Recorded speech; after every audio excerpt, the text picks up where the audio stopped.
Il te donne le mode d'emploi. Donc c'est sûr que tu es sur le chemin de la réussite. Le seul danger, c'est d'aller trop vite, c'est tout. Ne va pas trop vite.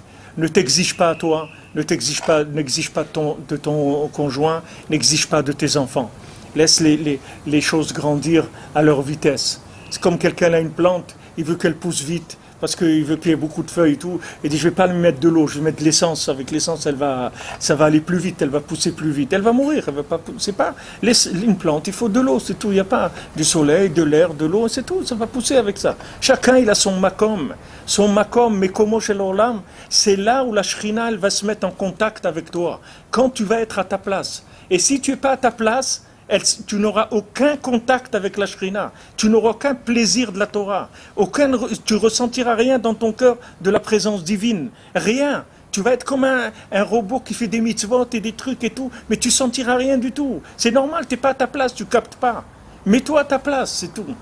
Mets-toi à ta place, même si les gens ils te disent ouais mais tu te rends compte, qu'est-ce que tu fais là? Et le matin tu étudies la Torah, après tu vas à la piscine, ou tu vas jouer au tennis, ou tu vas jouer à la pétanque et tout. C'est pas sérieux, tu sais tout le Torah et tout. Il faut pas écouter ça. Parce que cette personne-là, c'est pas vous.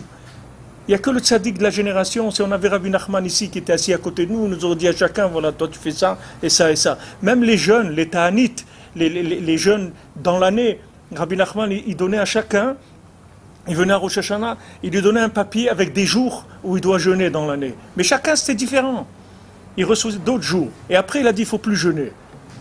Il a dit, du moment où maintenant il y a Rosh Hashanah, vous venez chez moi à Rosh Hashanah, vous n'avez plus besoin de jeûner. Ils ont dit, et les autres? Il dit celui qui ne me connaît pas, c'est sûr que ça ne lui sert à rien qu'il jeûne, de toute façon. Et vous, maintenant que vous me connaissez, vous n'avez pas besoin de jeûner. Plus besoin de ce travail-là de jeûner. Mais la personne, il faut lui donner les filles d'Arco. Pas de venir de coller des trucs. Alors tu rentres dans une yeshiva, ils te collent tout de suite. Avant de te faire un scanner, c'est comme si quelqu'un, il rentre à l'hôpital et ils vont essayer de lui donner les médicaments qu'ils ont en stock ou n'importe quoi. Mais attends, mais il faut savoir qu'est-ce qu'il a d'abord. J'ai mal. Qu'est-ce que ça veut dire j'ai mal? Ça veut rien dire. Attends, d'où il a mal? Quoi? D'abord, on fait des analyses, on fait des scanners, des trucs. Une fois qu'on a défini, on a fait un diagnostic. À ce moment-là, on passe au... Mais tu rentres dans une yeshiva, tu dis, voilà, c'est toi, étudie, fais ça, truc. Tout le monde la même chose. Mais comment tous ces gens qui sont là, ils ne sont pas les mêmes? Il y a des gens que leurs parents, c'est des Talmidei Chachamim, ils ont grandi, ils ont pris le Chumash à l'école, ils sont nés dans la Gdusha et tout. Il y a des gens, ils ont la tête à l'envers complètement. Qu'est-ce que tu leur donnes le même médicament tous les deux? Tu vas les tuer, le bonhomme. Tu vas le dégoûter de la Torah pour toute sa vie. Et si tu ne le dégoûtes pas de la Torah, tu vas en faire un malade des nerfs. Un malade des nerfs. Les gens, après, ils arrivent à 50 ans, 60 ans, ils ont le Parkinson. Tellement ils sont forcés des nerfs et des nerfs et des nerfs pour faire les choses. Parce qu'ils étaient honnêtes, ils croyaient que c'était vrai. Ils croyaient que c'était vrai. Alors que le gars, il aurait fait juste 2 ou 3 parties de football par semaine, ça aurait été très bien pour lui. Moi, j'ai un ami, le pauvre, il est niftar, tellement il était dans l'étude et tout, et qu'il n'était pas fait pour ça du tout. Mais il pensait que c'était ça qu'il fallait faire. Il était là toute la journée avec ses stylos, ses cahiers et tout. Il notait tout, il apprenait tout. Il mâche 12 heures, 14 heures par jour, jusqu'à qu'il a éclaté. Il ne pouvait plus. Il pouvait plus. Au début, il fallait qu'il dorme 16 heures ou 18 heures par jour. Les médecins lui ont dit pour essayer de... Mais après, il est mort. Il est mort très jeune, c'est-à-dire très jeune. Il avait moins de 60 ans. Alors, il a des enfants, il a tout. Pourquoi? Parce qu'on l'a mis dans une place qui n'est pas la sienne. Alors que le bonhomme, tu lui aurais laissé faire une partie de foot le dimanche, le soir aller dans un resto, voir des copains ou un truc et tout, il aurait aéré un petit peu le système. C'est-à-dire, il se sentit bien dans sa peau. Tu ne peux pas le passer d'un coup d'un côté à un autre. Même nous, on est sortis d'Égypte avec Moshe Rabbeinu, on n'a pas pu. Avec Moshe Rabbeinu devant nous, on lui a dit on en a marre, laisse-nous tranquille, on veut retourner en Égypte.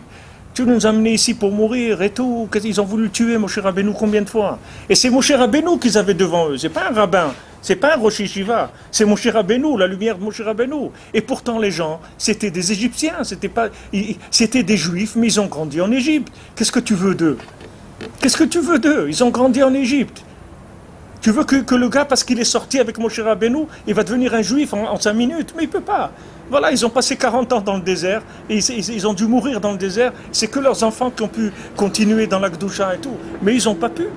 Ils ont tourné 40 ans pour se purifier. Le Zohar, il dit, les 40 ans qu'ils ont tourné dans le désert, c'était pour purifier de toute la Zohama, de toute la Touma, l'impureté qu'il y avait en Égypte. Mais tu ne peux pas amener une personne parce que tu l'as fait sortir d'Égypte. Le gars, il est parti de Paris, il est arrivé au Hachem, il est en Eretz. Ça y est, tu crois que ça y est, il est devenu quelqu'un d'autre. Il n'est pas devenu quelqu'un d'autre, c'est le même. Donc donne-lui un programme adapté à ce qu'il est. Et petit à petit, tu vas voir qu'il va avancer. Et il va être bien, il va être heureux, il va être épanoui.